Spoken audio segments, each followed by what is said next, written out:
श्रीमद् भागवत श्रुति फल। मान लो भागवत एक फार्मेसी है और उसमें 50 एक दवाई है, तो मेरी जिम्मेवारी तो बनती ना कौन सी दवाई क्या काम करेगी या किस रोग के लिए कौन सी दवाई। तो भागवत तो हमें पढ़ना है, लेकिन कुछ विशेष फल के लिए हम विशेष प्रसंग पढ़ सकते हैं, सुन सकते हैं।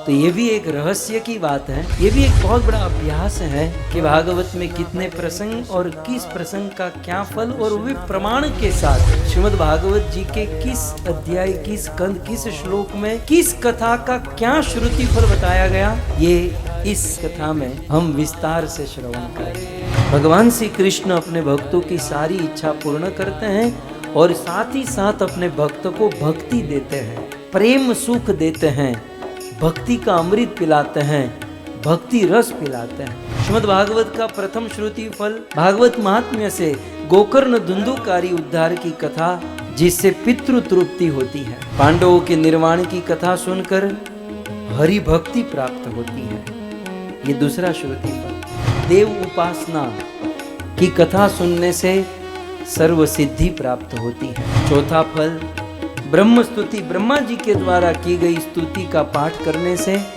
भगवत प्रसन्नता होती है। पांचवा श्रुति फल हिरण्याक्ष का वध, यह कथा सुनने से आयुष्य की प्राप्ति होती है। छठा श्रुति फल के भगवान कपिल देव के द्वारा दिया गया सांख्य तत्व दर्शन, योग गुह्य ज्ञान को सुनकर भगवत प्राप्ति होती है। श्रीमद् भागवत में से भी नए नए फल निकल रहे हैं, क्या सब्जेक्ट है।